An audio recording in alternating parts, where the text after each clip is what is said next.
Bagi banyak orang di luar Amerika Tengah, El Salvador dulunya cuma dikenal sebagai negara kecil bergejolak yang masuk berita kalau lagi ada krisis politik, kekerasan, atau konflik diplomatik. Tapi, ada alasan lain kenapa nama negara ini menghantui para detektif, jaksa kepolisian, dan komunitas imigran di Amerika Serikat selama berpuluh-puluh tahun.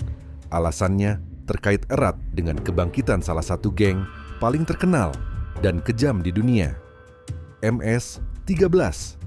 Hari ini nama MS-13 langsung bikin kita kebayang pembunuhan sadis, korban mutilasi, jaringan perdagangan manusia, lingkungan yang diteror, dan masa muda yang hancur karena kekerasan terorganisir.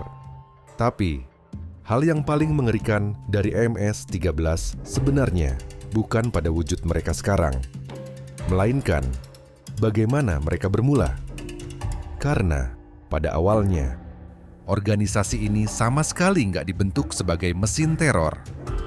Semuanya berawal dari orang-orang yang lari dari peperangan. Di akhir 70-an dan awal 80-an, El Salvador hancur karena perang saudara. Di bawah bayang-bayang kediktatoran militer dan di tengah gelombang pergolakan politik di seluruh Amerika Latin, negara ini terseret ke dalam konflik brutal yang meninggalkan luka mendalam selama bertahun-tahun. Dan seperti kebanyakan perang, mereka yang membayar harga paling mahal bukanlah para penguasa atau tentara bersenjata, tapi warga sipil. Orang-orang biasa yang terjebak di antara faksi-faksi bersenjata, kecurigaan politik, kemiskinan, dan kematian. Puluhan ribu orang melarikan diri. Bersama para pengungsi dari Guatemala, Nicaragua, dan wilayah Amerika Tengah lainnya, warga El Salvador berbondong-bondong masuk ke Amerika Serikat membawa duka, amarah, trauma, dan perasaan bahwa rumah mereka telah dirampas. Antara awal 80-an hingga 90-an, populasi El Salvador di Amerika Serikat melonjak drastis. Ini bukan sekadar gelombang migrasi biasa. Ini adalah sebuah gempa sosial. Sayangnya, Amerika yang mereka datangi bukanlah tempat perlindungan seperti yang mereka bayangkan. Banyak dari mereka menetap di Los Angeles, tepatnya di beberapa kawasan paling miskin dan paling rawan kekerasan di kota itu. Tempat-tempat yang sudah lama diwarnai perang antar geng, ketegangan rasial, penelantaran, dan kerasnya hukum jalanan. Anak-anak muda El Salvador yang tumbuh di sana nggak cuman berusaha beradaptasi dengan negara baru. Mereka sedang berjuang untuk bertahan hidup dari hari ke hari. Mereka dibuli di sekolah, dipinggirkan di tempat kerja, direndahkan karena asal-usul mereka, dan dianggap sebagai mangsa empuk di jalanan. Di lingkungan sekeras itu, bersatu adalah sebuah insting alami. Awalnya, ini bukan soal membangun kerajaan atau mencari uang. Ini murni soal perlindungan. Dan dari situlah akar MS-13 mulai tumbuh. Pada mulanya, mereka cuma sekelompok pemuda El Salvador di LA yang berusaha melindungi sesama. Mereka butuh nama, identitas, simbol, sesuatu yang menegaskan bahwa mereka saling memiliki di tempat yang terasa asing. Huruf MS diambil dari Mara Salvatrucha, sedangkan angka 13 dikaitkan dengan identitas dan wilayah jalanan setempat. Namanya saja sudah membawa campuran emosi yang mudah meledak. Rasa terbuang, amarah, kebanggaan, dan perlawanan. Mereka menciptakan isyarat tangan, penanda visual, dan kode jalanan yang cukup keras untuk bisa bertahan melawan geng-geng lain di sekitar mereka. Sekilas, asal-usul ini terdengar bisa dipahami. Sebuah komunitas yang rentan membentuk perisai. Tapi di Los Angeles kala itu, batas antara sekadar bertahan dan mulai menyerang nggak bertahan lama. Kelompok yang awalnya dibentuk untuk saling menjaga, dengan cepat berubah jadi kelompok yang siap membalas siapa saja. Setiap perkelahian, Setiap balas dendam, setiap aksi kekerasan mendorong mereka makin jauh dari tujuan awalnya. Kemudian, lingkarannya meluas. Para pengungsi dan migran dari negara Amerika Tengah lainnya ikut bergabung. Pria-pria yang dibentuk oleh perang, yang paham betul soal senjata, intimidasi, dan logika membunuh atau dibunuh, masuk ke dunia yang sama. Anak-anak buangan ini berbenturan dengan psikologi konflik bersenjata, dan MS-13 pun mulai bermutasi. Ini bukan lagi sekadar kelompok pemuda yang berusaha agar tidak tertindas. Mereka berubah jadi sesuatu yang lebih dingin, lebih terorganisir, dan lebih berbahaya. Mereka mulai paham betapa kuatnya rasa takut itu. Memasuki paruh kedua tahun 80-an, jalanan Los Angeles menjadi saksi bentrokan hampir setiap hari antara MS-13 dan geng saingan. Kekerasan menyebar dari satu blok ke blok lain, dari lingkungan ke lingkungan, dan akhirnya melintasi batas negara bagian seiring perpindahan komunitas dan perluasan jaringan geng. Apa yang awalnya merupakan mekanisme bertahan hidup, kini memiliki struktur, hierarki, wilayah kekuasaan, dan ambisi. Bagian paling gelap dari babak ini adalah banyak dari anggota muda tersebut mungkin nggak sadar kalau mereka sedang menciptakan monster. Mereka percaya kalau mereka cuma menuruti satu-satunya aturan yang masuk akal di dunia mereka. Pukul duluan atau tamat, ditakuti atau dilenyapkan. Di jalanan, moralitas terkikis dengan cepat.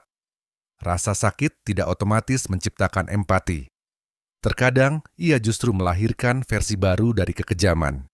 Dan itulah noda paling kelam dalam sejarah MS-13. Geng ini lahir dari penderitaan nyata, keterasingan nyata, dan ketidakadilan yang nyata. Tapi bukannya tetap menjadi benteng pertahanan, mereka memilih untuk mengubah rasa sakit menjadi kekuasaan. Tempat yang dulunya menjadi tempat bernaung, berubah menjadi ancaman. Pihak yang dulunya mengaku melindungi sebuah komunitas, perlahan menjelma menjadi mimpi buruk yang menghantui komunitas itu sendiri. MS-13 sering disebut sebagai salah satu geng paling ditakuti di Amerika. Tapi kenyataannya jauh lebih meresahkan dari itu. Mereka tidak muncul begitu saja dari ruang hampa. Geng ini dibangun keping demi keping dari puing-puing peperangan, dari lingkungan yang diabaikan, dan dari anak-anak laki-laki yang berhenti percaya bahwa masyarakat punya tempat untuk mereka. Dan ketika kekerasan sudah menjadi bahasa sehari-hari, ketika kesetiaan mulai diukur dengan darah, dan ketika teror mulai menghasilkan status, pertanyaannya bukan lagi tentang bagaimana MS-13 lahir. Pertanyaannya adalah, sejauh mana mereka akan bertindak setelah menyadari bahwa rasa takut itu sendiri adalah kekuatan. Pada tahun 1992, Perang Saudara di El Salvador yang berlangsung selama 12 tahun resmi berakhir. Di atas kertas, perdamaian telah tiba. Kenyataannya, nyaris nggak ada yang benar-benar diperbaiki. Bagi banyak warga El Salvador di Amerika Serikat, perang mungkin sudah memudar dari tanah air, tapi dampaknya tetap menancap kuat di komunitas imigran, di dalam struktur geng, dan dalam kehidupan orang-orang yang tumbuh terjepit di antara dua dunia yang sama-sama hancur. Ketika konflik berakhir, pemerintah AS melihat kesempatan untuk mengambil sikap lebih keras terhadap imigrasi dan kejahatan. Pada 1996, undang-undang yang lebih ketat mengizinkan deportasi bagi non-warga negara yang dihukum karena pelanggaran dengan hukuman penjara 1 tahun atau lebih. Dalam waktu yang relatif singkat, puluhan ribu orang dikirim kembali ke Amerika Tengah. Di antara mereka ada banyak sekali anggota geng, termasuk orang-orang yang terhubung dengan EMS-13. Di permukaan, Ini kelihatan kayak solusi jitu. Singkirkan para pelaku kekerasan. Yos kurangi tekanan geng di jalanan Amerika. Pulihkan ketertiban. Tapi di balik logika itu, justru tersembunyi salah satu titik balik paling mematikan dalam kebangkitan MS-13. Karena Amerika Serikat bukan cuma mendeportasi individu. Mereka secara tidak sengaja ikut mengekspor cetak biru kriminal secara utuh. Ironi kejamnya adalah, banyak dari mereka yang dideportasi ini sebenarnya sudah nggak punya ikatan lagi dengan El Salvador dalam artian yang normal. Mereka pergi saat masih anak-anak. Beberapa bahkan tumbuh besar sepenuhnya di Los Angeles. Banyak yang bahasa Inggrisnya jauh lebih fasih ketimbang bahasa Spanyol. Mereka lebih paham kode etik geng Amerika daripada negara tempat mereka dibuang. Jadi pas mereka mendarat di El Salvador, mereka bukannya pulang kampung. Mereka dijatuhkan ke sebuah negara yang terasa asing, tidak stabil, miskin, dan tak kenal ampun. Tempat di mana mereka hampir tidak punya akar keluarga, minim dukungan, dan nyaris nggak ada jalan hidup yang legal. Di lingkungan seperti itu, satu-satunya hal yang masih mereka kenali, ya cuman geng mereka. Disitulah MS-13 memasuki fase baru. Kalau Los Angeles adalah tempat lahirnya, El Salvador jadi lokasi rekonstruksinya. Mereka yang tercerabut ini mulai membangun kembali organisasi dengan lebih disiplin dan dalam skala yang jauh lebih besar. Mereka menciptakan rantai komando, membagi-bagi wilayah, terhubung kembali dengan anggota di AS, dan perlahan mengubah MS-13 dari geng jalanan biasa menjadi jaringan kriminal transnasional. Ini bukan lagi soal tawuran jalanan atau perebutan lahan dadakan. Sejak saat itu, MS-13 beroperasi layaknya sebuah sistem, satu yang bisa merekrut, berekspansi, mencari uang, dan berkomunikasi lintas negara, dan bertahan dari tekanan aparat. Struktur internal mereka kabarnya jadi lebih formal, bahkan melibatkan kelompok yang disebut Dewan 9 untuk membagi kekuasaan dan mengatur pengaruh.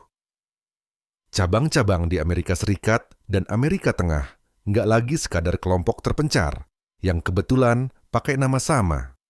Mereka menjadi bagian dari jaring laba-laba yang jauh lebih luas. Para bos lokal mengendalikan lingkungan, komunitas, rute migrasi, dan operasi kriminal.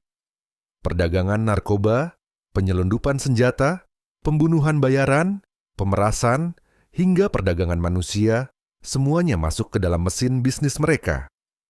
Hal yang bikin MS-13 sangat berbahaya adalah cara mereka memangsa komunitas paling rentan di sekitar mereka. Organisasi ini butuh perekrutan terus-menerus. Buat anak di bawah umur, jalur masuknya bisa dimulai dengan satu prinsip kejam. Lakukan sesuatu yang tidak bisa ditarik kembali. Begitu seorang anak memukul orang, merampok, atau ikut serta dalam kekerasan, jalan untuk kembali jadi jauh lebih susah. Takut sama polisi itu satu hal, tapi jebakan yang lebih dalam adalah soal psikologis. Perasaan bahwa kamu sudah melewati batas dan nggak bakal bisa kembali ke kehidupan normal. Buat orang dewasa, syarat masuknya lebih sadis lagi. Mantan anggota yang berhasil lolos pernah bilang kalau keluar dari MS-13 itu bukan sekadar pamitan dari grup. Rasanya lebih kayak hidup di bawah vonis mati permanen.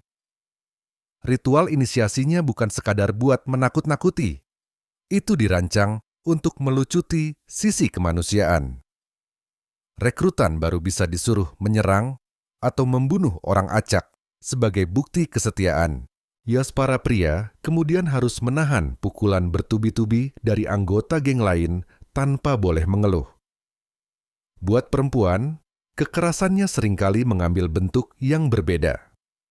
Dipaksa berhubungan seks dengan banyak anggota sebagai bagian dari inisiasi. Ritual-ritual ini nggak cuma mengetes loyalitas.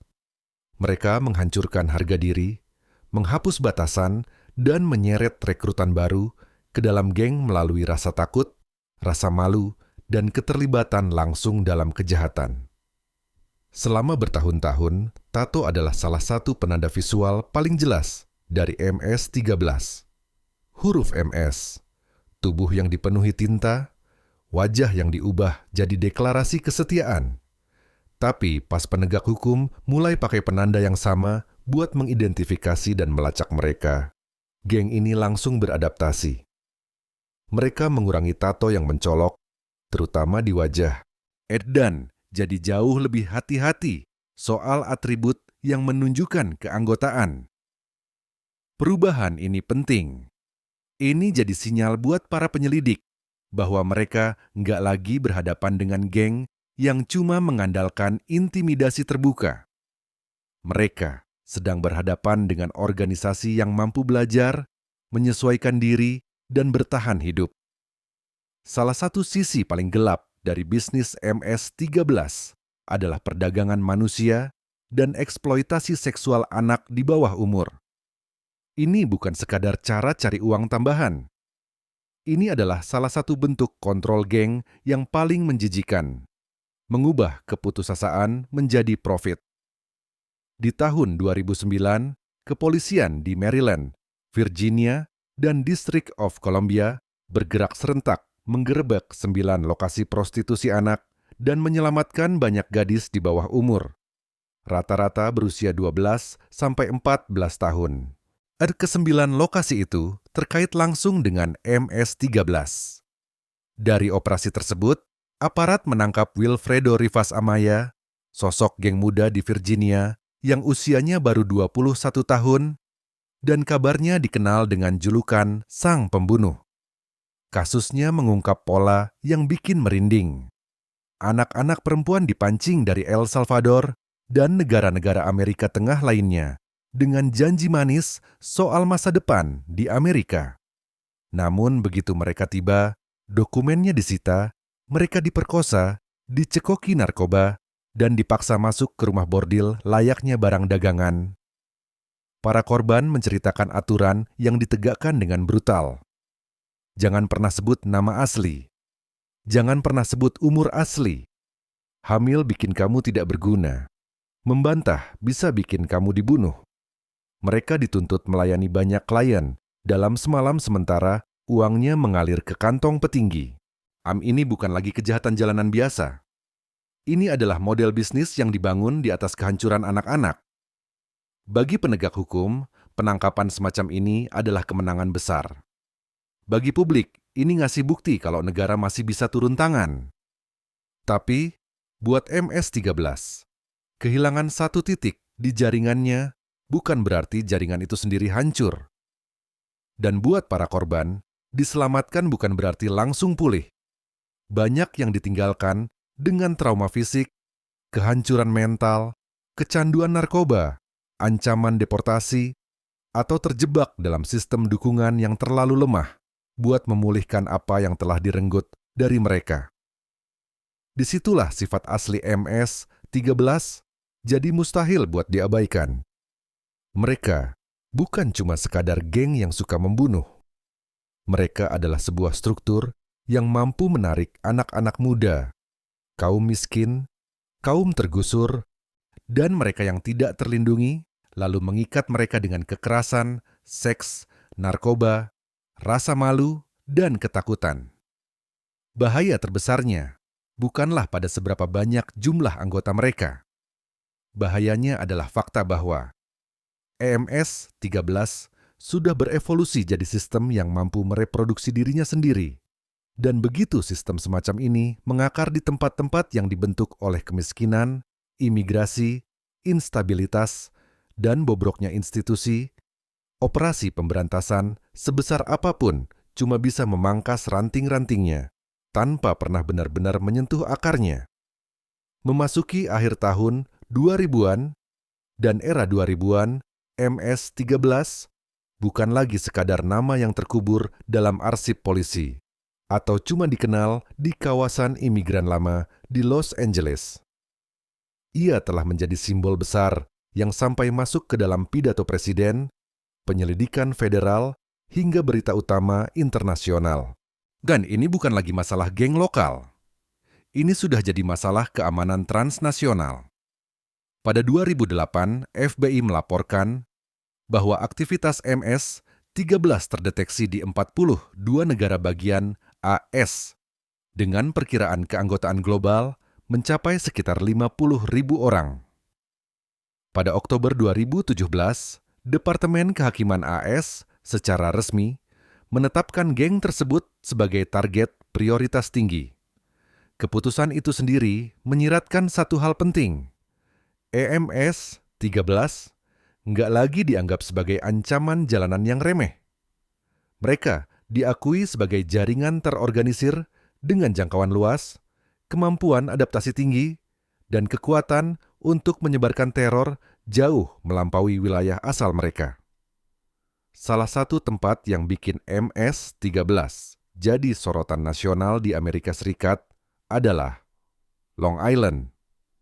Di tahun sebelum pidato Donald Trump di sana, pada 28 Juli 2017, kawasan itu dilanda serentetan pembunuhan yang terkait dengan geng tersebut. Korbannya seringkali adalah remaja. Banyak yang diserang secara sadis sebelum dibunuh. Beberapa tubuh bahkan ditemukan dalam kondisi termutilasi parah.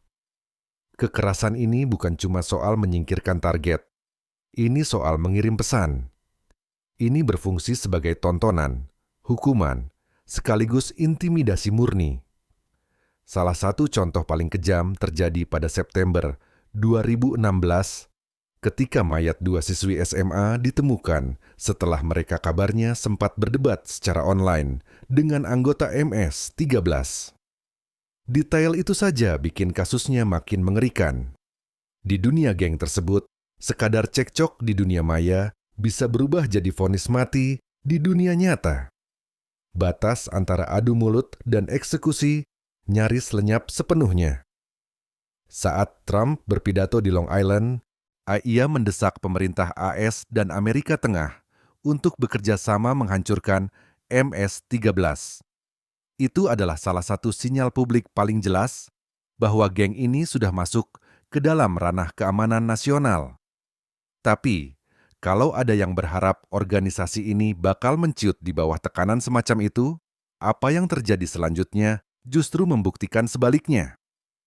Cuma sekitar seminggu setelah pidato itu, tepatnya pada Agustus 2017, sekelompok pria bersenjata yang terhubung dengan MS-13 menyerang rumah sakit Roosevelt di Guatemala City. 7 orang tewas dan 13 lainnya terluka. Simbolismenya luar biasa mencekam.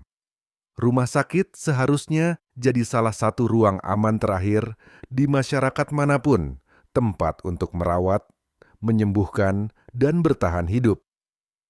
Namun bahkan di sana, MS-13 menunjukkan bahwa kalau mereka mau menyerang, mereka bisa menyeret kekerasan langsung ke jantung tempat yang dibangun untuk menyelamatkan nyawa.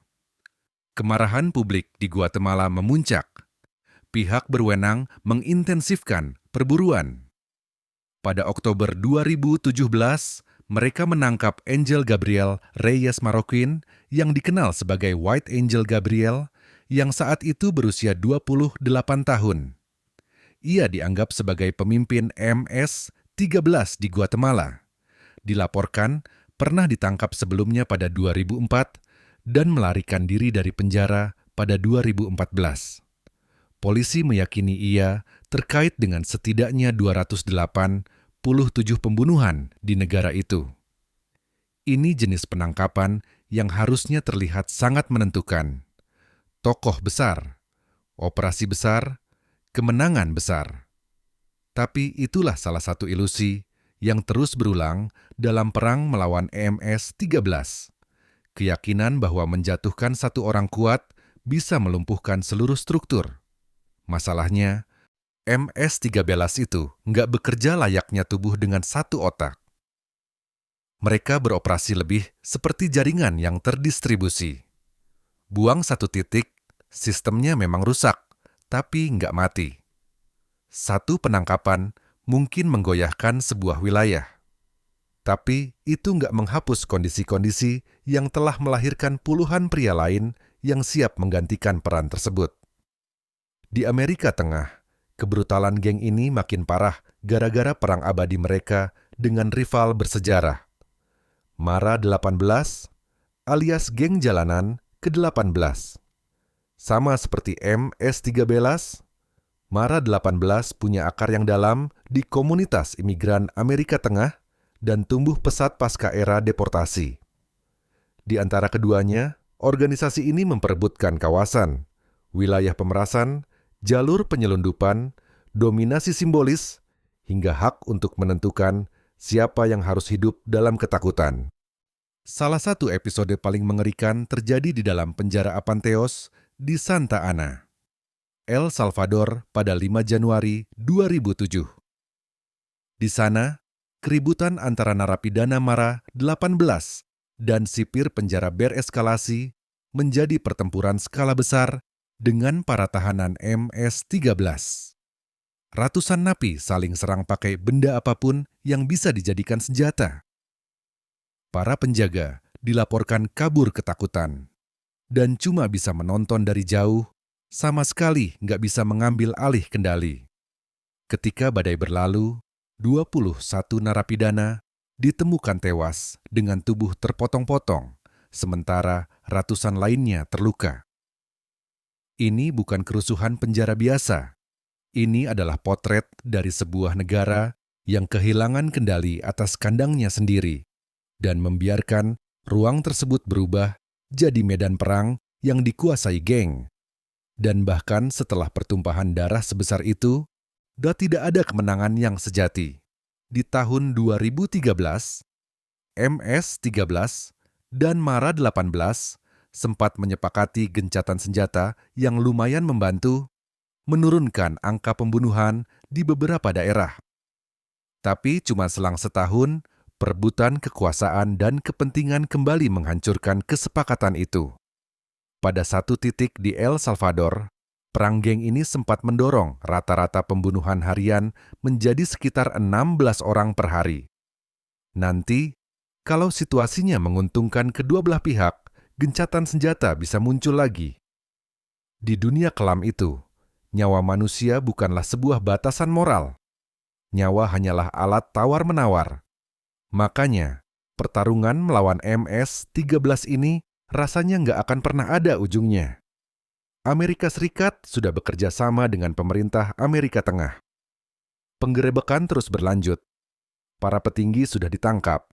Operasi penyelundupan dibongkar. Cabang-cabang kecil mulai dilemahkan. Tapi di waktu yang sama, EMS-13 terus merekrut anak-anak muda, terus mengeksploitasi jalur migrasi, dan terus melebarkan sayap ke wilayah baru, termasuk Meksiko. Kekerasan ini terus beregenerasi karena bahan baku yang memberinya makan masih tersedia melimpah. Kemiskinan, keluarga yang hancur, instabilitas, lingkungan yang terabaikan, dan anak-anak muda yang nggak lagi percaya bahwa ada masa depan yang layak untuk mereka. MS-13 itu memang sebuah geng, ya. Tapi kalau kita cuma menyebutnya geng, kita berisiko mengabaikan apa yang sebenarnya menopang mereka. Ia juga adalah produk akhir dari kegagalan yang tumpang tindih.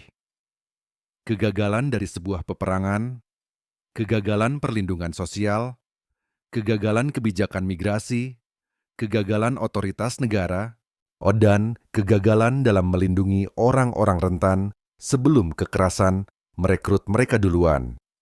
Mereka bertahan hidup dari darah, itu jelas. Tapi pisau dan pistol bukanlah satu-satunya alasan mengapa mereka bisa bertahan begitu lama. Hal yang benar-benar membuat mereka tetap hidup adalah sebuah bentang keputusasaan yang jauh lebih luas. Suatu kondisi di mana rasa takut bisa menghasilkan uang, rasa memiliki bisa dijadikan senjata, dan keputusasaan membuat struktur kekuasaan seburuk apapun terasa lebih baik daripada tidak ada sama sekali. Jadi, ya, menangkap gembong narkoba itu penting. Menutup jaringan perdagangan manusia itu penting. Menghancurkan sel geng itu penting. Tapi semua itu, sehebat apapun urgensinya, hanyalah bentuk respons darurat semata. Kalau mesin pencetak anak-anak muda yang tercabut akar, ketakutan, odo dan gampang dibuang ini masih terus beroperasi di bawah permukaan. Dan mungkin itulah pertanyaan paling bikin merinding dari seluruh kisah MS-13 ini. Bukan sekadar bagaimana cara menghancurkan MS-13, tapi apakah akan ada MS-13 lain yang lahir selama dunia yang menciptakan mereka masih ada di sana?